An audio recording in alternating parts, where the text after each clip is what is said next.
These are the vessels of God.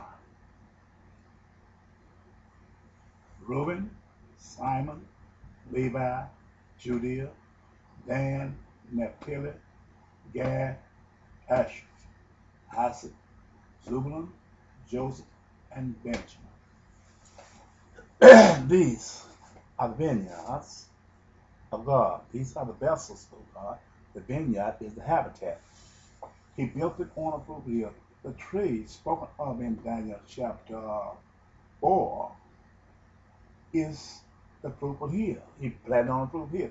But the wine press is this law of democracy. It is the one that continued to provide for these fruits. But Jesus became the sacrifice, the utmost sacrifice. And in this year, to the oath sealed with a blood oath with the covenant made to the seed of Abraham, who was this people of this category here, of a dark or black race.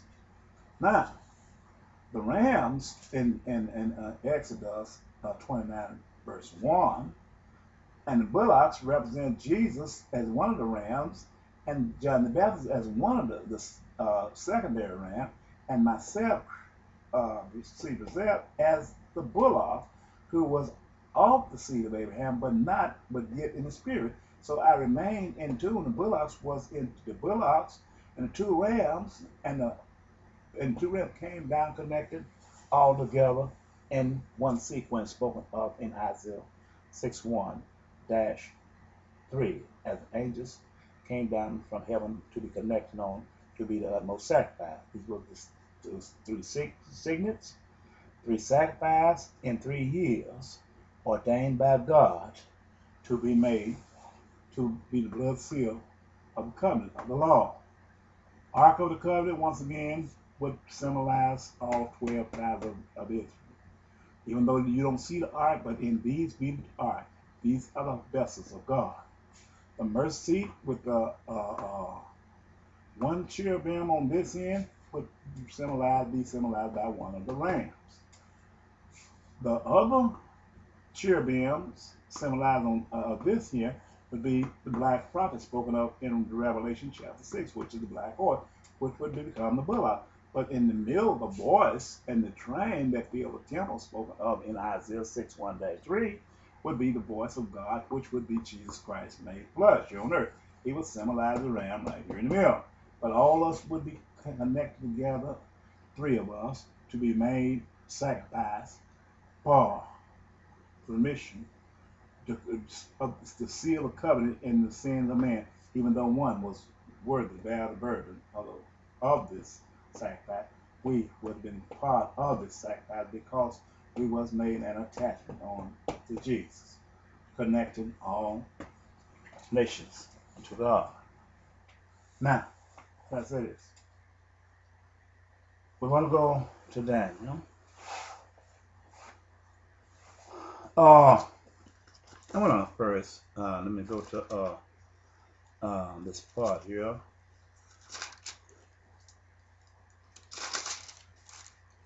See, can I find it here? Songs of Solomon. Excuse me.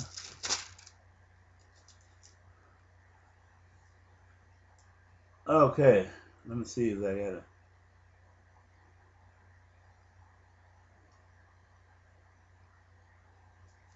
Well, I'm not going here. I'm go to another part of the Bible because I don't have much time on this. Let's go to Daniel chapter 1, because this here is taken from Daniel chapter 4. I want to show you something here.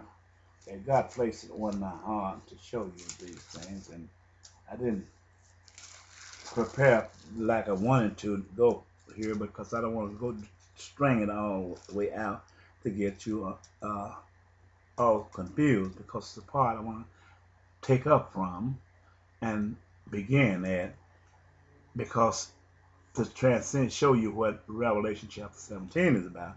But I was just saying this here, and I wanted to decide to go a little further. This is what represents the United States of America, representing God. As Jesus said in St. John, that he would take our mind, he would show it to you. He would take what the Father had did. This is what God had did. Now, we look at the space shuttle. We don't consider the little fox. The little fox. I'm gonna say this here. The little fox.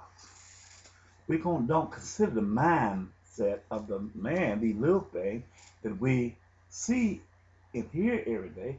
We don't consider that the significance of them. Why were they built?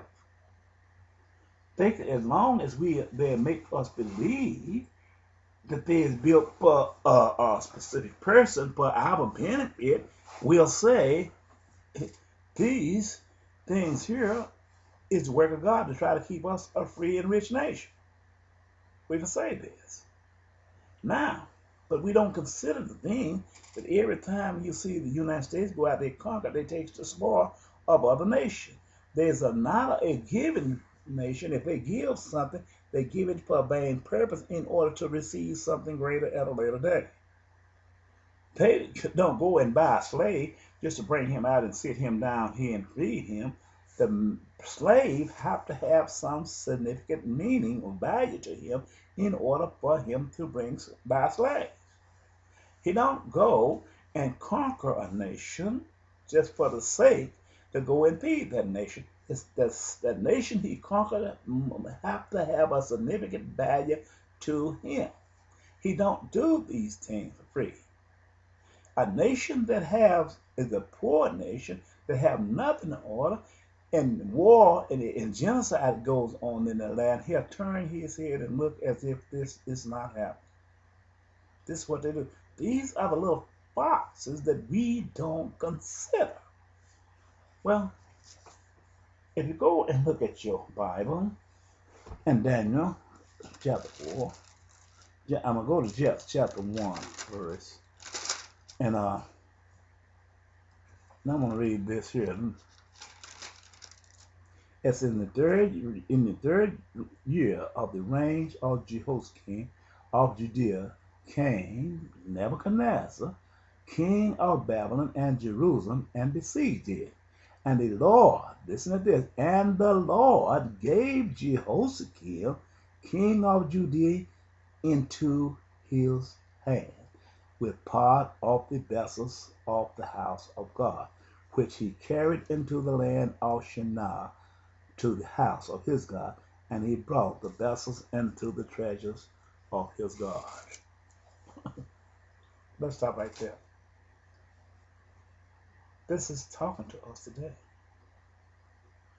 The nations that Mystery Babylon would come today, when they would go besiege this here, they would get the vessels of God. The vessels of God is the peoples who is ordained, because the law of Moses, the law of the covenant law, is entombed in their hearts. So they will become the ark of the covenant, even though man can't see it, but in their heart is the law of Moses entombed there. That's when God told them to put it in your heart, because he knew that the enemy going to come and destroy a chest. But a chest was just a symbol of what was in their heart. And even though they took and destroyed, when it took the vessels, many took and didn't know the significance of the vessels was in the heart of men. God used the symbol, but he letting you know what was in the heart of men. Now,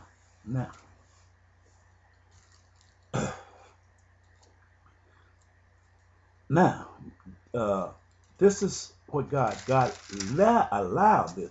This is where we are today. God is allowing this to happen. This is what he was telling us. Another point in time that God was going to turn these peoples over to a most sinister-minded person.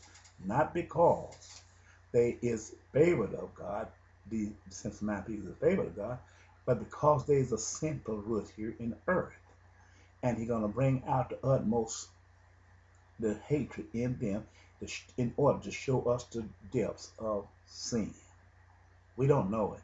That's why he warned these peoples in the Middle East not to make them a part of their habitation, because they would make them turn against him by making them take on the law called democracy, the law